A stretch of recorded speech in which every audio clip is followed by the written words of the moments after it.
Salutations à chacun et chacune de vous. Nous poursuivons notre exploration de la prière de silence. Nous avons déjà regardé la dimension plus du corps dans la prière de silence, la posture, l'immobilité, la respiration. Et puis, dans la deuxième rencontre, c'était sur les distractions. Je vais faire au début un petit rappel de cette deuxième rencontre sur les distractions et nous allons enchaîner sur l'usage du mot de prière. Donc, c'est important de retenir que les distractions, c'est un fait, elles existent, même si on voudrait qu'elles n'existent pas. Les distractions de toutes sortes, elles existent. C'est un fait, c'est normal, c'est habituel. Notre esprit est toujours en action, toujours stimulé, et rarement totalement en repos. Avec toutes sortes de pensées, de désirs, d'espoir, de regrets. Bref, c'est un esprit en mouvement, on pourrait dire. Donc, c'est un mental qui est léger, vagabond, qui va dans toutes les directions. C'est un peu comme si il y avait une plume et puis à tout coup un petit souffle, puis oups, hein, la plume s'élève dans les airs. Alors, notre mental est un peu comme ça, donc léger et vagabond. D'une prière de silence à une autre, il y a un nombre variable de distractions. C'est jamais la même chose, ça n'a pas la même intensité, mais il y a de manière habituelle des pensées de toutes sortes. Avec le temps, avec une pratique soutenue de la prière du silence, les distractions vont un peu se résorber et on en arrive à un certain calme intérieur. Il est important de retenir que la qualité de notre prière de silence ne se mesure pas au fait qu'il n'y a absolument aucune pensée existante. Ce n'est pas là du tout. C'est beaucoup plus la qualité de notre prière, elle relève de cette capacité de ne pas rester prisonnier des pensées de toutes sortes. Donc, d'avoir une certaine liberté par rapport à elles et d'en arriver à une certaine tranquillité d'esprit. Que faire avec les pensées? Il est évident que c'est inutile de vouloir les chasser à tout prix parce que ça fait monter la pression intérieure. Donc, c'est un gaspillage d'énergie. Ça fait inutile. Le défi, c'est de ne pas entrer en dialogue avec les pensées, parce que des fois, on les trouve bien intéressantes. Et puis, on a le goût de continuer avec. Donc, le défi, c'est d'essayer de se ramener et d'être dégagé de ces pensées qui vont et qui viennent. Ce que je dis sur le détachement de nos pensées existe aussi sur le détachement sur ce que nous ressentons pendant la prière de silence. Donc, ce détachement par rapport à l'existence même des pensées et du ressenti par rapport à la prière de silence. Il est important de retenir que dans la prière de silence, ce que nous recherchons, c'est d'être présent à la présence de Dieu qui nous est plus présent que nous le sommes à nous-mêmes. Hein? Et donc, ce n'est pas... on n'est pas dans la recherche d'un ressenti. Hein? Donc, ce qui doit nous habiter, c'est de nous ouvrir le plus totalement à la présence de Dieu qui nous habite au plus intime. Voilà pour le petit rappel de la dernière rencontre sur les distractions. Une histoire, le moine bénédictin Bill Griffiths, qui est un moine bénédictin, a vécu longtemps en Inde, et il raconte une histoire ici sympathique. C'est une grande parade qui a lieu dans les rues de la ville lors d'une célébration religieuse. Et puis on sait qu'en Inde, un des moyens de locomotion, de déplacement, c'est l'éléphant. Donc les éléphants sont décorés, c'est une grande fête, et ils participent donc à la marche qui a lieu dans la ville. Et tout au long de la rue qui mène vers le temple, eh bien, les éléphants avancent, clopin. Et puis, voilà que certains d'entre eux, il y a des étalages de fruits, il y a un peu de mangue par-ci, un peu de banane par-là.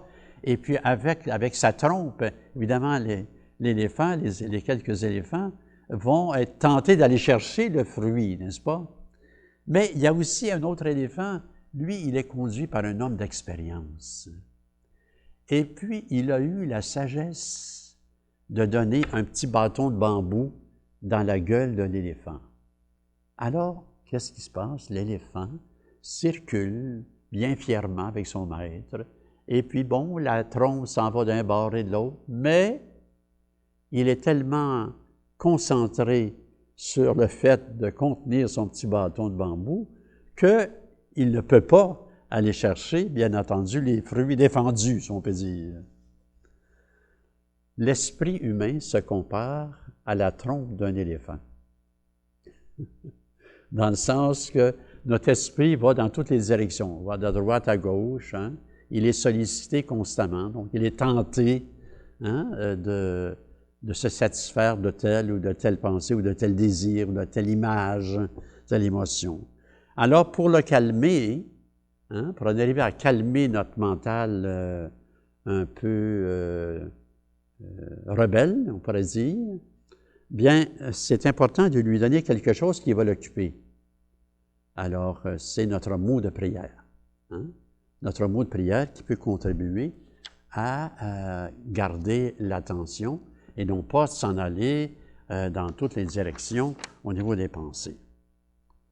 L'importance du mot de prière. Ici aussi, un petit bout d'histoire. C'est Saint Jean de la Croix qui rend visite à un monastère de Carmélites.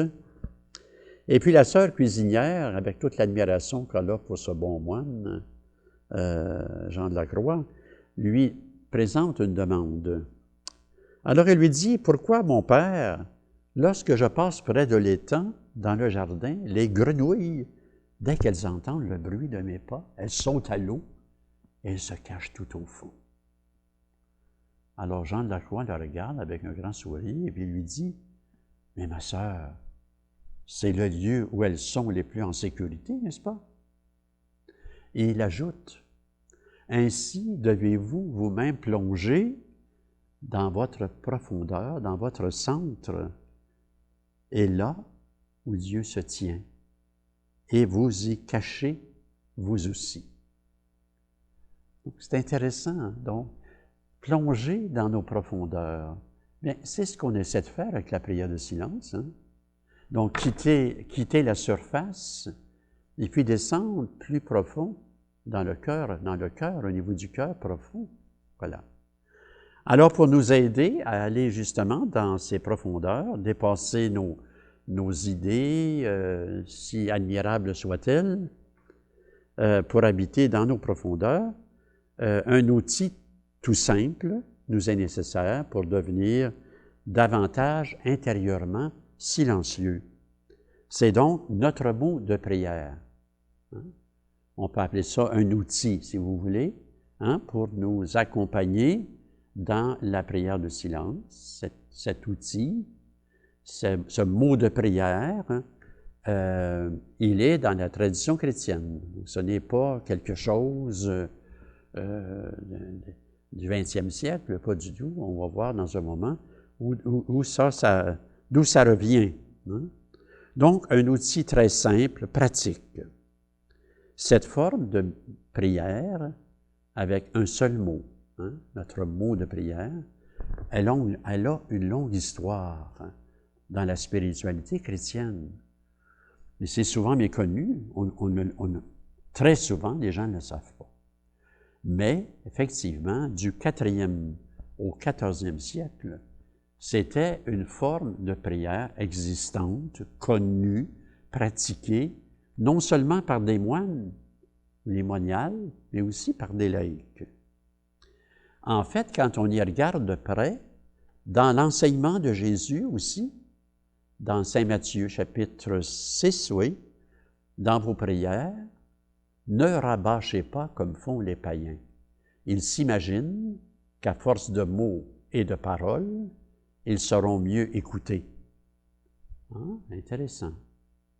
Et puis, il y a un autre passage dans les évangiles, dans l'évangile de Luc. Vous savez, l'épisode du pharisien et du publicain. Ils se présentent tous les deux au temple pour prier. Et puis, bien sûr, il y en a un qui a l'air très sûr de sa prière. Il est même, il se compare aux autres, puis même méprisant par rapport au publicain. Et le publicain est en retrait. Et puis, il ne fait que dire la même chose. Mon Dieu, prends pitié du pécheur que je suis.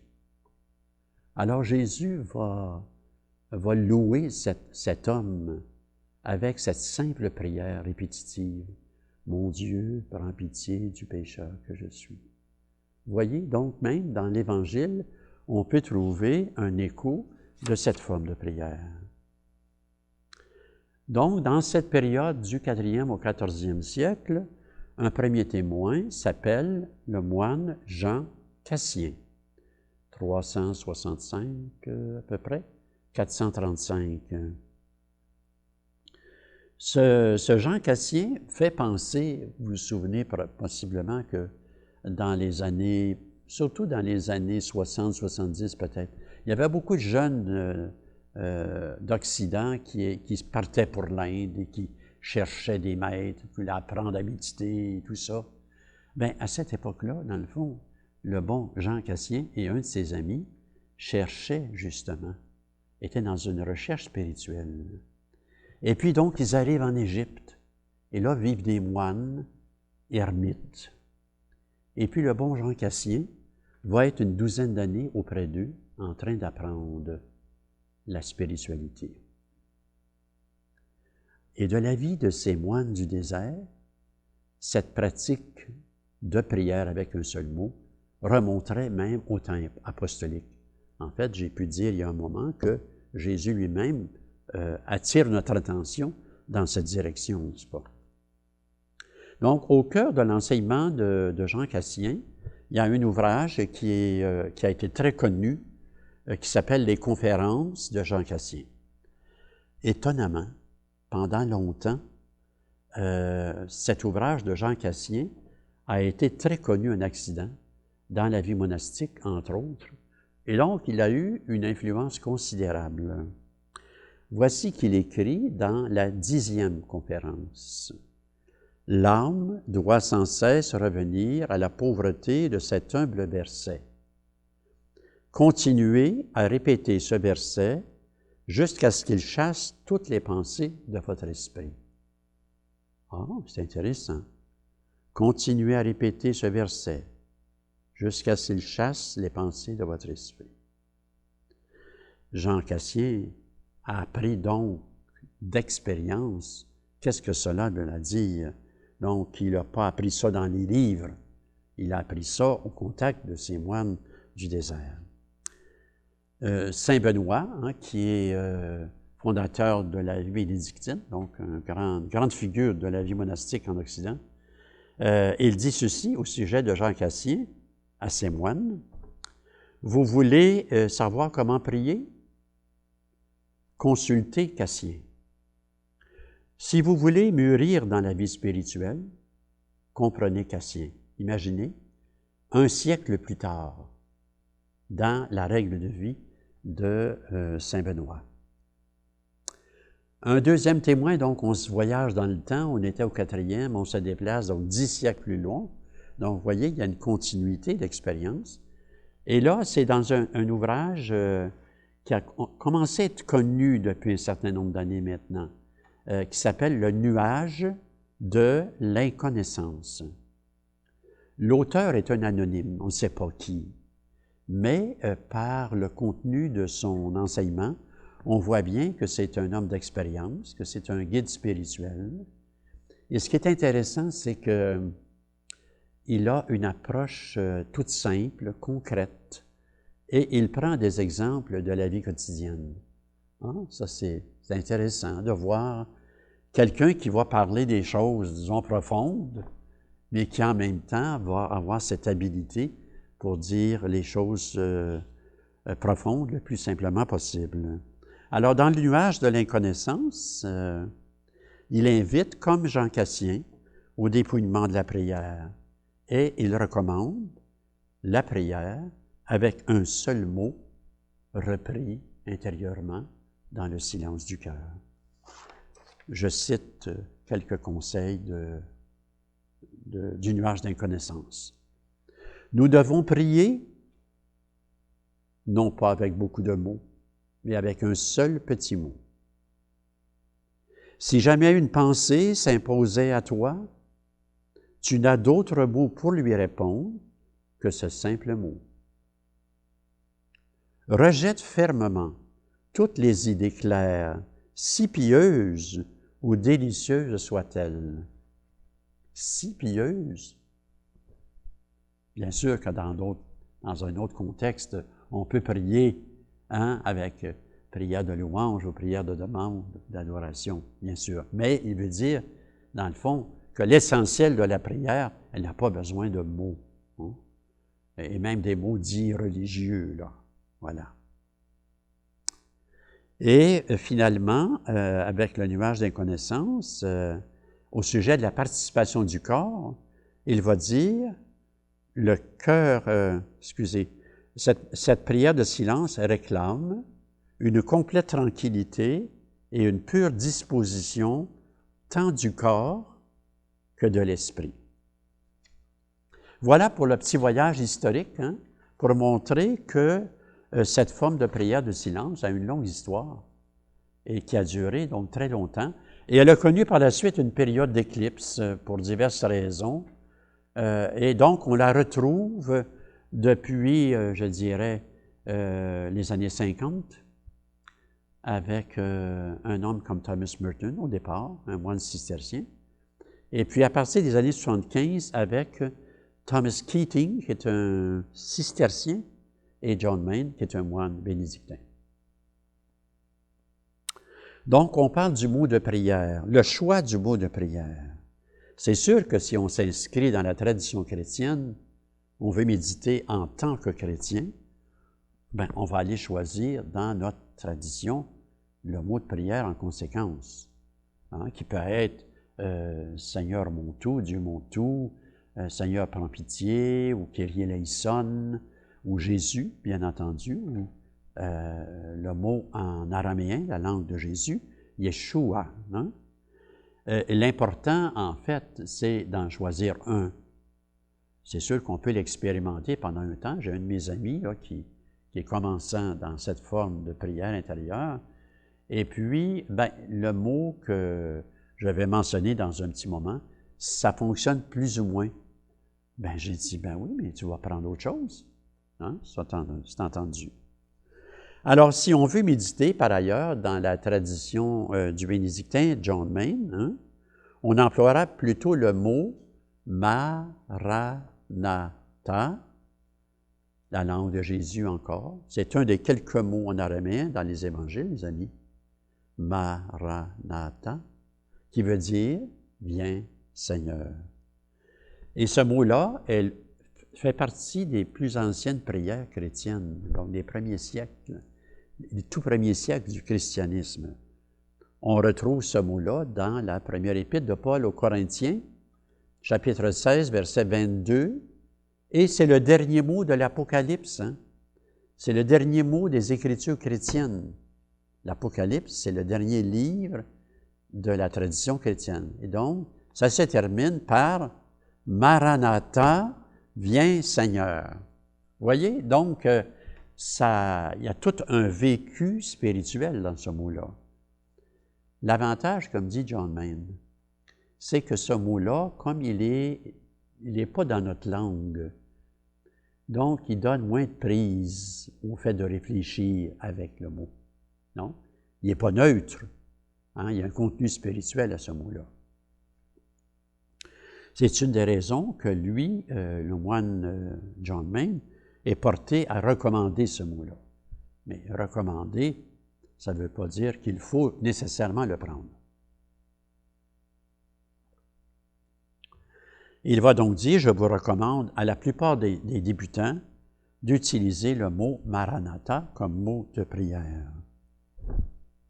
Mais ce qu'il y a de plus important, dit-il, c'est qu'il faut en choisir un mot, notre mot de prière qui va nous accompagner normalement pendant notre temps de prière et autant que possible le conserver, de ne pas changer constamment notre mot. à cause de la fonction active de notre esprit a besoin d'être occupé à quelque chose. J'ai mentionné que c'est dans sa nature d'être actif, notre esprit. Alors, il ne faut pas s'étonner qu'il soit actif. Alors, nous ne pouvons pas nous attendre à ce que nos facultés intellectuelles restent longtemps au repos. C'est pour ça que dans leur nature, c'est d'être en activité. Alors, pour aider un petit peu à discipliner notre mental, eh bien, le mot de prière que nous choisissons, c'est un peu comme si, aux pensées qui vont et qui viennent, là, c'est comme on jouait un tour. C'est comme si on donnait une diète à notre esprit qui, lui, va dans toutes les directions. Les étapes dans la récitation de notre mot de prière. Nous commençons à dire notre mot comme si nous le prononcions simplement dans notre esprit. Au tout début, on se sent vraiment comme ça. C'est comme si vraiment on le reprend, on le répète, on le dit doucement, mais on le sent qui est d'abord ici au niveau de notre tête. Mais plus nous méditons de manière soutenue, avec fidélité, plus notre mot de prière nous devient familier. Il ne nous apparaît pas comme un intrus, comme une espèce de corps étranger. Et voilà que tout doucement, notre mot de prière va passer de la tête au cœur. Donc, il y a un approfondissement dans la récitation de notre mot de prière. Tout naturellement, sans rien forcer. Ça se fait dans l'expérience, vous voyez? Dans la spiritualité orthodoxe, vous connaissez peut-être, vous avez déjà du moins entendu, probablement plusieurs d'entre vous, ce qu'on appelle la prière du cœur ou la prière dite de Jésus. Alors, on dit effectivement que le grand défi dans la vie de prière, c'est de passer de la tête au cœur. Donc, je pense bien qu'on peut dire que dans la mesure où on se simplifie par rapport aux pensées, aux désirs, aux images, eh bien, tout doucement, effectivement, nous passons de la tête au cœur, sans rien forcer, uniquement dans l'expérience, dans la pratique elle-même, autant que possible soutenue de cette forme de prière. Dire son mot de prière, ça c'est la première étape, je dirais, dans l'expérience ou dans la pratique de la prière de silence. C'est de dire son mot, apprendre à dire son mot. C'est d'une grande facilité, mais c'est pas si facile. En fait, je devrais dire, c'est facile parce que c'est juste un mot. C'est facile, mais c'est exigeant. Donc, apprendre à dire son mot. Apprendre à dire son mot au milieu des pensées qui vont et qui viennent. Ça veut dire quoi, ça? Ça veut dire que, supposons que cet après-midi, je suis en train de prier, et puis, bien voilà que, oh mon Dieu, je pense, oh c'est vrai, je dois passer à la petite meunière pour m'acheter des choses. Ah, bon, OK. Et donc, là, tout doucement, voilà que, au milieu de cette pensée-là, je reporte tout doucement, simplement, humblement, mon attention, je reporte mon attention à mon mot de prière, vous voyez?